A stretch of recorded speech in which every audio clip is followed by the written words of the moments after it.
was more specifically security for the newsroom. So that's the sort of space that I've been in for, I want to say 5 years, probably a bit longer. Specifically building a security program that is unique to the newsroom, to the challenges that the reporters face, that their sources deal with, helping them figure out how to securely communicate with sources, how to receive information from sources, how to not get compromised in the process. And since then, my role has expanded a bit, so I now do security for the whole company, but the newsroom is still a big part of what we do. Formerly with Tor, Freedom of the Press, working on SecureDrop. I did a lot of independent consulting type work. And yeah, I love challenges and puzzles. I think that's a large part of why I really enjoy the work that I do at the Times. No day is the same, and there's sort of always something to figure out. There's always a puzzle to solve, a challenge that needs to be dealt with, a team that needs help figuring out how to implement something, and I really enjoy that. So here's a couple of slides showing what people think that we do. Now, I'm not saying that any of this is wrong, and I'm not saying that we don't do these things, but we perhaps don't do them to the extent that people think that we do. So, we fight bears. We build and use a lot of air gaps. It's a pretty common question and something that I see on Twitter from time to time, that reporters who are serious about security and serious about protecting their sources need to use air gaps. Now, that statement on its own is not one that I disagree with, but it's not the case that we have 1,500 reporters using air gaps every single day and running around with USB sticks or DVDs to shuffle data around. It doesn't scale, it doesn't work. Use Tor, use Signal. I'm not sure how this meme, if you can call it that, started, but again, use Tor, use Signal is not a statement that I disagree with. I think Tor and Signal are both fantastic tools. They're tools that I recommend to everyone, including in the newsroom. But this statement, I feel, is a bit overused at this point. It misses the context. Because we've sort of gotten to this point where someone says that they live in Iran, and our response is use Tor, use Signal. Someone says that there's a racist white dude in the White House. We say use Tor, use Signal, right? And that misses the context. Sometimes Tor and Signal are not the right tools for that specific context. And our job at the Times involves figuring out the context and providing solutions that fit that specific context and helping the person, whether that person is a reporter, a developer, someone in legal, understand how that tool applies to that one specific context.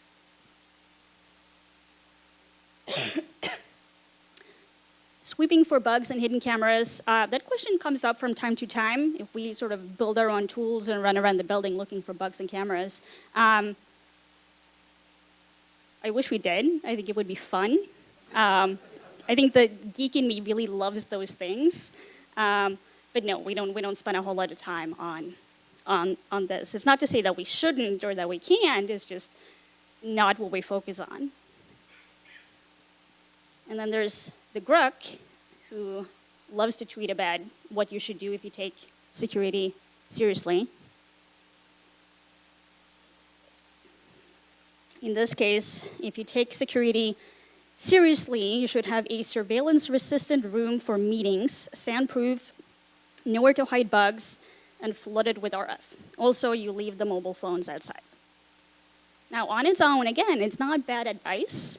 I think it's completely valid in some cases, but this also goes back to context. I think there's a context in which this type of advice makes total sense. But we don't send 1,500 reporters into rooms like this when they're talking about the stories that they're writing. We provide the option that is the best option to 99% of the newsroom, and then we handle the edge cases separately, and we make sure that that 1% that needs more specific and unique advice gets that, as opposed to subjecting 1,500 people to a workflow that's just not going to work for them.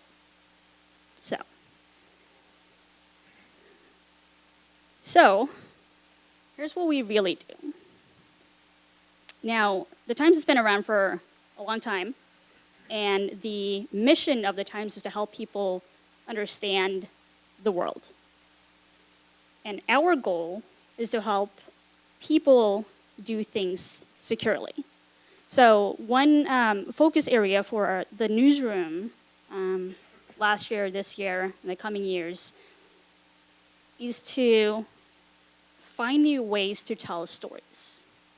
So it used to be the case that a 1,500-word article was good. That was like a good thing that we would put out, and that was sufficient, and that was the way that you would tell a story. But then today you have mobile, you have podcasts, you have photojournalism. There are many ways to tell a story, and sometimes a story can be told in a better and more powerful way through a series of photos with small captions than in 1,500 words. And to allow the newsroom to experiment in that way, we need to allow our developers to experiment as well.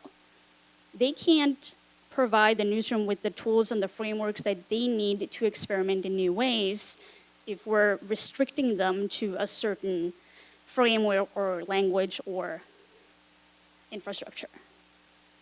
So we, to some extent, do have to adapt to the challenges that the rest of the company is facing and try to provide them with advice that is applicable to their context and their challenges. So we do a lot of training. I would say that we put, I'm not sure if this is an entirely accurate statement, but I would say that we put more effort and focus on awareness and training and role-based training specifically than anything else.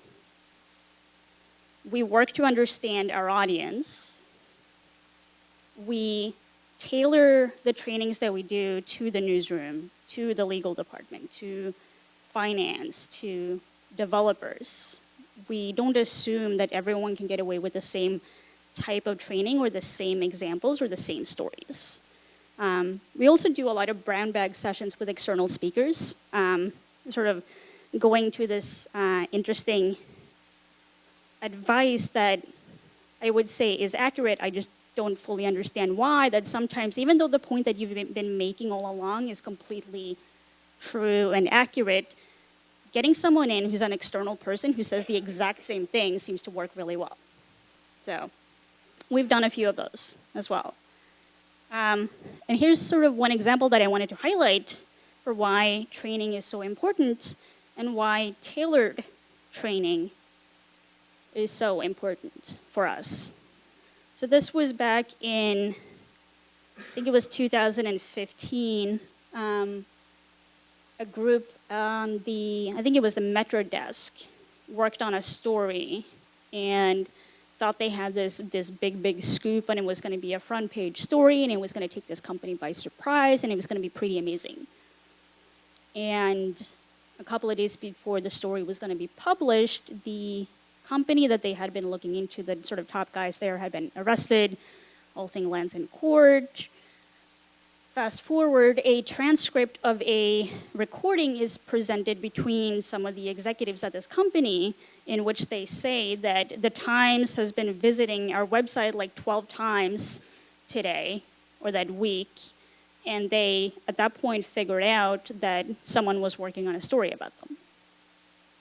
Now, we do recommend tools like a VPN or Tor, but unless we can sort of put that into context and explain to the audience exactly why we're giving this advice, they're not necessarily going to hear it.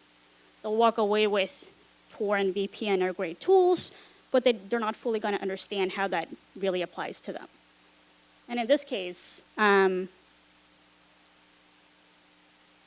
it just goes to show that we need to do a really good job explaining to the reporters that when they do browse the internet from work, it is linked back to the Times. We do a lot of phishing exercises, which are fun. So when I started 2 years ago, I came into a newsroom that didn't know who I was, didn't know why I was there, didn't know what I could help them with. Some didn't even know that we had a security team. Some didn't really know that there was IT outside of a help desk. So you need to sort of find some way to introduce yourself. So I did that with phishing. I started sending these like monthly phishing exercises to the entire newsroom. And then I started writing a report that I would publish on our internal sites about a week after, with like how many people opened the email, how many people clicked the link, how many people entered their usernames and passwords on the page. And then I started noting the top 5 desks in the newsroom that sort of failed the exercise. And so not only did I manage to sort of share the stats for that, I also sort of gamified the exercises because no one wanted to be on that little list. I also got to the point that people knew that I was the one that was sending them out. And if I sent out an exercise on a Tuesday, by the end of the week or early the week following, they would stop me in the hallway or in the elevator and ask when the report is coming out. So people started looking forward to these exercises and looking forward to doing better and really wanted to be tested so that they could show that they did better.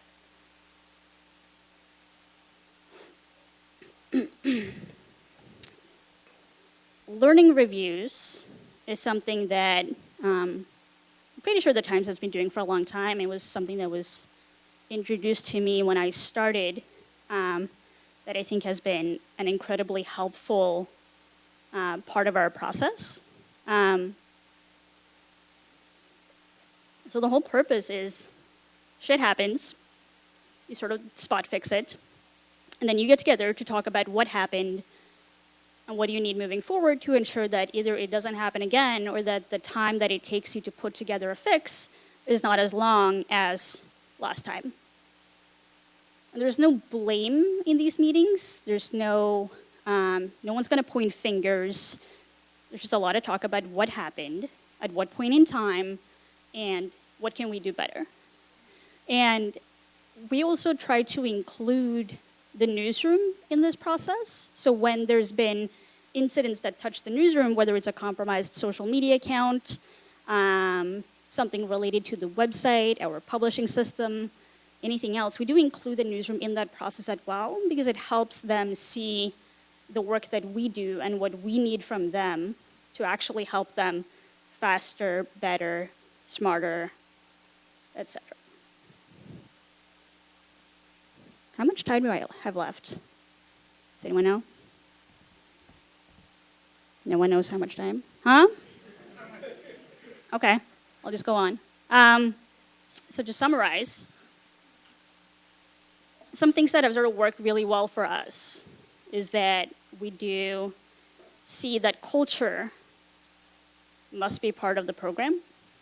You can't have a security program that is just tools and point solutions and you running around with a stick telling people to follow your process. At the same time, we can't be the ones training 1,500 reporters at all times.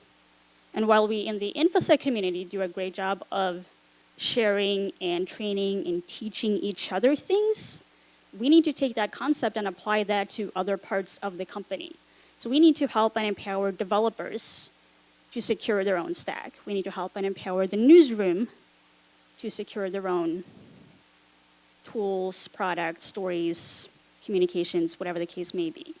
So we spend a lot of time focused on that specifically because we don't think that we can do it all on our own. We do need help from the other groups at the company. So, since I don't know how much time I have left, I would like to take questions if I can. I also wanted to just quickly acknowledge Dave, Bill, Nina, who are here from the Times. Can you raise your hand?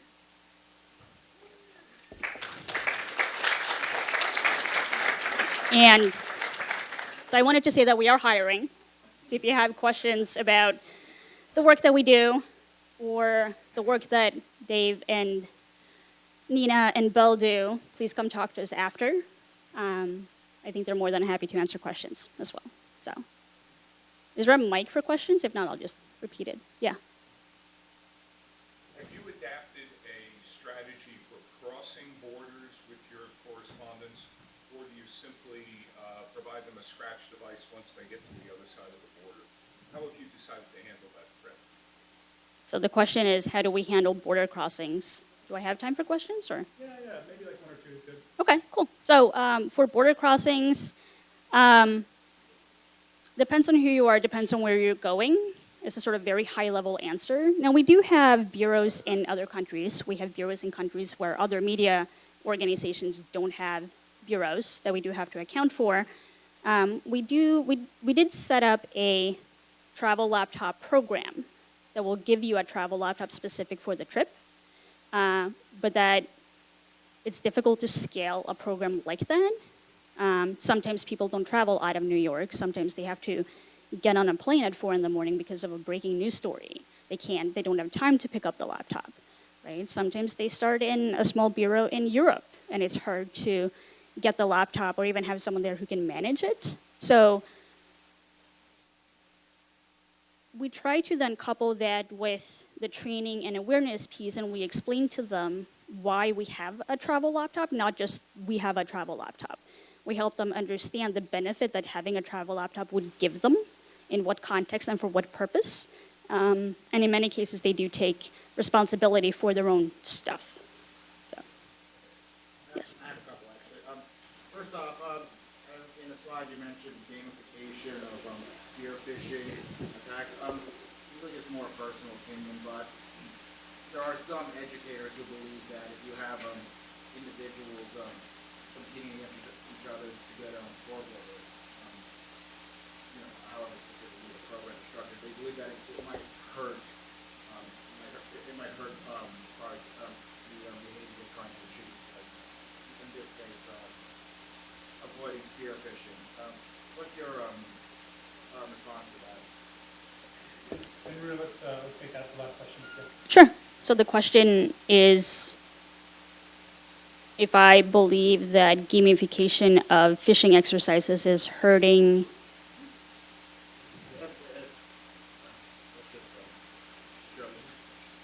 Sorry? I'm just curious to see what you think. What your take on that is. I would like to hear more about why, sort of what you believe is sort of what part of that would be the thing that is hurting sort of the purpose or the goal, because we don't shame people. Right.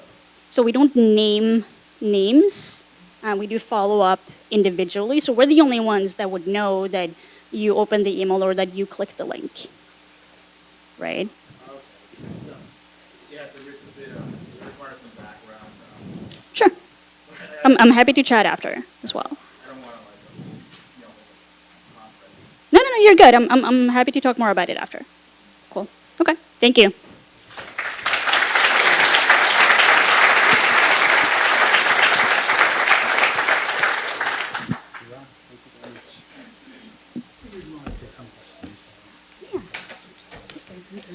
All right.